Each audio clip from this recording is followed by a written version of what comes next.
Olá, como vai? Tudo bem? Seja bem-vindo, seja bem-vinda ao nosso canal Vascular na Veia.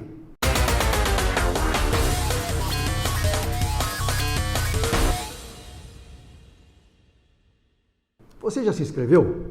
Se ainda não, se inscreva. Existem muitos temas interessantes para você ouvir e avaliar. Não esqueça, Vascular na Veia. Você viu o último vídeo? Nós conversamos sobre úlceras varicosas, que são as úlceras mais frequentes nos membros inferiores. Dá um pulo lá no vídeo, veja que está muito ilustrativo, contando tudo sobre os passos e as consequências da úlcera varicosa. Hoje nós vamos falar sobre medicamentos e remédios para varizes. Será que existe remédio para varizes? Essa é uma pergunta muito frequente. Por quê? As pessoas tendem a querer tomar medicamentos para sarar, para melhorar das coisas. O remédio para varizes, ou seja, para veia varicosa, ele não existe. A gente costuma até brincar, quando conversa com os pacientes, da seguinte forma: você já tomou um remédio para a sua miopia? Ou seja, toma um remédio, daqui 5 horas você vai estar enxergando perfeitamente. Infelizmente não existe. É o mesmo raciocínio para as varizes. As veias varicosas, elas são uma alteração já anatômica, ou seja, já existe uma fraqueza da parede da veia. Portanto, você não consegue, ao tomar o medicamento, eliminar as varizes. Entretanto, as medicações, os remédios de varizes, são muito importantes para a melhora dos sintomas das varizes. Então, por exemplo, nós temos várias classes terapêuticas, a começar pelos bioflavonoides, que seria a maior classe de medicamentos. Então aí nós temos a famosa rutina, a diosmina esperidina, o piquenogenol. São vários medicamentos que, com seus respectivos nomes comerciais, ajudam a fazer o quê? Eles promovem uma diminuição da permeabilidade da parede da veia varicosa e das veias mais internas.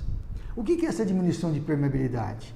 É como se fosse assim, diminuir os espaços entre as células para que não haja, por exemplo, o inchaço. Não haja extravasamento de líquidos para fora de dentro daquele encanamento chamado veia. Existem outros medicamentos também, muitos deles fitoterápicos. Mas aí você pode me perguntar, mas o que é um fitoterápico? Qual a diferença de um fitoterápico de uma planta medicinal? A planta medicinal é aquela do conhecimento popular, como, por exemplo, o chá de boldo, o barbatimão, certo? Que são plantas em que você faz algum tipo de infusão, ou passa no local que está dolorido, ou faz uso via oral. Então isso é chamado planta medicinal, que você mesmo extrai e praticamente você fabrica em casa. O fitoterápico, ele é realmente, vamos dizer, feito a partir dessas plantas medicinais, só que de forma industrializada. Esse é o medicamento fitoterápico. E na área de varizes, na área de circulação das veias, existem muitos. Nós já falamos dos flavonoides, que também tem outra função, melhorar a parte de oxidação, os chamados antioxidantes. Além de melhorar a permeabilidade, você pode ter uma função antioxidante. O flavonoide é uma própria defesa de algumas plantas, certo? Por exemplo, para evitar que haja essa oxidação e dessa forma defendermos a nossa circulação. Existem aquelas plantas mais antigas, né? Como a castanha da Índia, também muito importante para o tratamento de inchaços, de tratamento das próprias varizes, o cansaço nas pernas. Também temos o Amamelis, o Melilotus officinalis. Todos têm um objetivo de tentar promover, auxiliar a circulação para que haja uma diminuição do calibre, uma diminuição do edema, do inchaço, um melhor funcionamento da parede da veia. Então são esses principalmente os objetivos dos medicamentos para que consiga melhorar os sintomas, como nós falamos do inchaço, da perna cansada, até do chamado desassossego nas pernas, porque existem pessoas que não têm necessariamente uma dor, mas fala assim, minha perna parece estar inquieta, minha perna parece que está sem sossego. Então, às vezes pode ser problema circulatório. E para isso, esses medicamentos derivados de plantas ajudam muito também. Existe, por exemplo, os medicamentos derivados da casca da uva, ou da semente da uva também, chamado Vitis vinifera. Tem aquele famoso resveratrol, que é muito importante, que é encontrado no vinho, no suco da uva, também tem um componente antioxidante muito importante. Existe um outro medicamento também, de um nome um pouco mais difícil, né, chamado Ruscus aculeatus, que é conhecido em alguns povos como planta da mulher, pelos vários benefícios que ele pode fazer, né, para a mulher, inclusive melhorando os sintomas de veias varicosas, né? Então, todos esses são medicamentos derivados de plantas. Então, você já entendeu que, por exemplo, quando você tem sintomas relacionados à insuficiência venosa, varizes, certo? Uma tromboflebite, uma alteração da veia, você vai se utilizar dos medicamentos que são muito importantes, desses remédios. Para, vamos dizer, retirar as varizes, não existe o medicamento, como eu dei o exemplo no começo da nossa conversa, certo? Aí você tem que partir para aquele série de tratamentos, né? Ou cirúrgico convencional, ou a base do laser, ou a base da espuma, ou a radiofrequência, enfim, nós temos várias formas de tratar, mas aí seria para retirar as varizes e, lógico, consequentemente, você vai diminuir os sintomas. Uma coisa muito importante no tratamento das varizes, que não é medicamento, mas talvez seja também um coadjuvante de fundamental importância, é a famosa e temida, vamos dizer, meia elástica. Eu não diria temida, mas pelo menos ela em cidades que são muito quentes, em que a temperatura é maior, o uso da meia elástica acaba sendo um pouco deixado de lado. Mas por se tratar de um problema, de certa forma, mecânico, nós falamos, ou seja, você precisa direcionar o fluxo venoso dos pés de volta para o coração.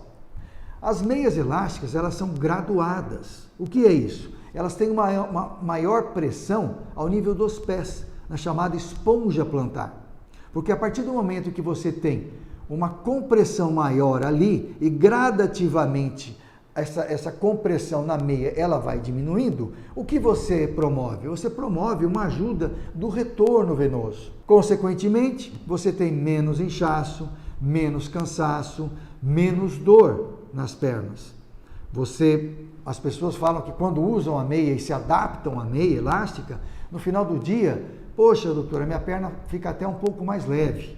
A meia elástica, ela tem níveis de compressão, certo? Então tem a compressão chamada leve, que ela vai de 10 a 15 milímetros de mercúrio, que é uma medida usada para medir essa compressão. Depois de 18, de 15 até 25, 30 milímetros de mercúrio, que é considerada a meia de média compressão, talvez a meia mais usada em nosso meio.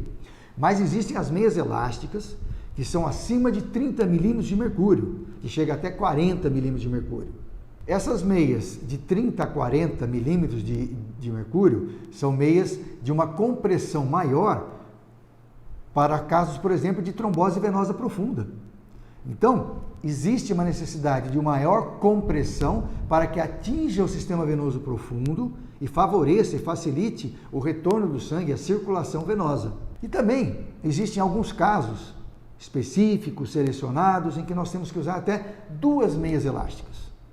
Então veja que nós temos aí um grande arsenal de tratamento medicamentoso ou através da meia elástica, que não é um remédio, certo? Mas é um tratamento extremamente importante juntos, os medicamentos e a meia elástica. E, infelizmente, você tem que usar a meia, é lógico que é bom usá-la durante o ano todo, quando você tem algum desse tipo de problema, orientado pelo seu médico.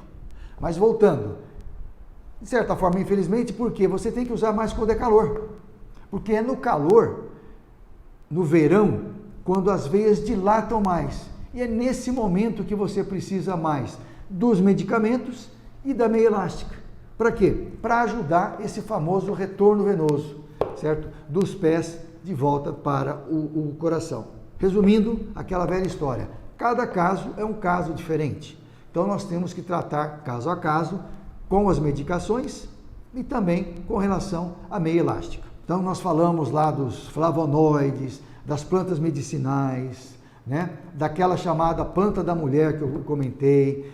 Todos esses medicamentos, cada um tem a sua particularidade, a sua especificidade para que seja usada em tal tipo de sintoma ou mais no outro tipo de sintoma, para que se adapte ao tipo do paciente. Espero que você tenha gostado desse vídeo, que tenha entendido dos dois tipos de tratamentos, dos remédios e da meia elástica. Qualquer dúvida, se inscreva no nosso canal, dê um clique e se tiver perguntas, pode fazer que nós prontamente e com muita alegria iremos responder. Até o próximo vídeo. Obrigado.